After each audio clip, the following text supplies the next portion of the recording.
James Harden took a lot of heat over the last couple of months. The All-Star looked out of shape during the season. Performance in the playoffs underwhelming. And he was a free agent in the offseason.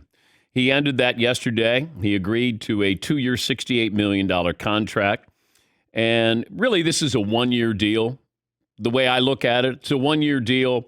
And I know a lot of people have looked at this, the analyst, and say, well, he's helping out the 76ers. You know how you could help out the 76ers? Show up in shape. The money, great. Who are you going to go get?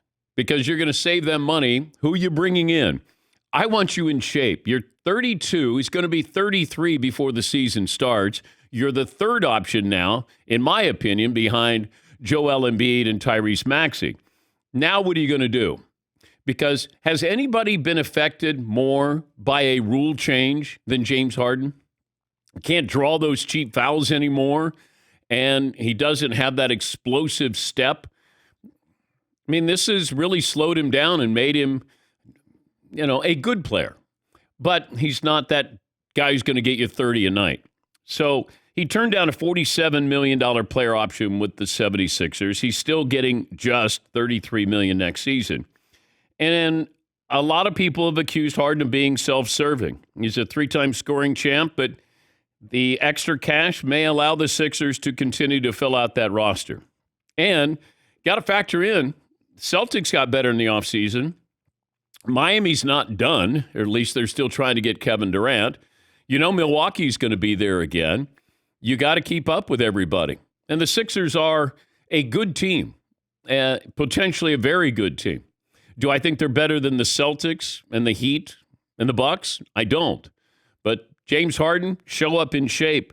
A hometown discount is nice, but I'd rather you push yourself away from the hometown buffet and come in shape. Okay. Hometown buffet. Yes. You sponsor? Yeah. All right. I've been to hometown buffet. Really? Yes, I have. What's the store there? I've seen the commercials. You just go in your hometown and have a buffet. That's it. You can go nuts in there, right? Yeah, you can. Yeah. It's weird when you go to a buffet because you almost feel obligated to eat more. I don't know what it is where you go, sure, Jell-O, a couple of scoops there. Like there's stuff that you have that you would never have. Yes, Tom. Not just eat more, the kinds of combination of things that you end up throwing on your plate where you got like a steak and pudding next to it or something like that just gets really weird.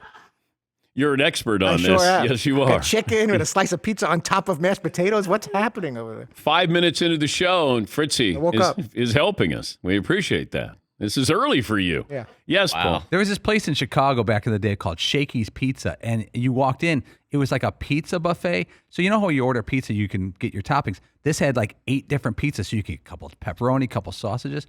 They should do more of that. Yes, he. You ever been to one of those restaurants? I think there's like some sushi places, but you sit down at the bar and things just go by you on a conveyor belt, and you just take them off. Yes. You've been to one? I've never been to that. I went to one in New York. I think it was called East, and we would take our kids there, and it was fascinating because it would just come by it just kept coming around on a conveyor belt. So I was with somebody a notable actor. And I said, hey, I got this great place because we were in New York. And I thought, wow, this would be fun. Take this person, go have sushi. We get over there. It had been closed down, like health code violations or something. I went, no, I don't think this is it. And then he goes, well, it says, the name up there. I go, nah, different location. I'm thinking, oh, my God. Yeah, Paul. There used to be a place, you may have heard of this dance, but before your time as well, in the 50s called Automat. And especially in New York, they would have conveyor belts with food, and then they had an area where like a wall of refrigerated areas, and you go and get your hamburger, your cheeseburger, so there's no waiters or waitresses. Also, you eat far more sushi when it's on a conveyor belt because you're going, oh, that looks pretty good. I mean, it's really ingenious when you think about it. It's like we're going to put it on there, and it travels around, and you see something, you go, I'll try that. You just take it off the plate, and then they come back at the end, and then they just tabulate the color of your plate. That tells you how much that piece of sushi was. Yeah, Paul. Do you remember that place we went to around the Super Bowl called, it was like a beer place in Venice, California, where you got a little chip and a glass and you went and there's like 30 beers. Yes. And you could sample a beer. You could pour a full pint. Beach and Brew. Beach I and think Brew. It was. Beach and Brew. Yeah. That was right down the street from Venice Beach. That was good. Yeah, you got that little bracelet, and then it was like, oh, we're drinking for free. Let's go. I know. That's what it felt like. I asked her to put a chip in me for future visits. And they had all of these taps. They even had wine up there. And then all you do is you show your bracelet there, and then all of a sudden it allowed you to do a pour. And then you pay at the end. It's great. Yeah. It was wonderful. Yeah. Until I got the bill at the very end. I went, man, damn, you guys drank a lot of beer there. There's 37 hazy IPAs. What the hell? That's a fun time. And Fritzy goes, they don't have Mountain Dew tap here. I got bummed about that, but I tried a couple of the beers. you here and did. there. I get excited about the frozen yogurt places when you can kind of do the same thing with like 20 different flavors of ice cream and yogurt. And you're throwing M&Ms and peanut butter cups on it, and all of a sudden you want to know why it's $36.12 for your cup that they're weighing. Wait, is it unlimited yogurt? Oh yeah, you put as much as you want in this cup, but then you have to pay for it. They weigh it, and they whatever toppings you add, and you fill everything up, and the next thing you know, it's like $33. That's where they get you when you weigh it. You got to put it on the scale. Oh crap! Yeah.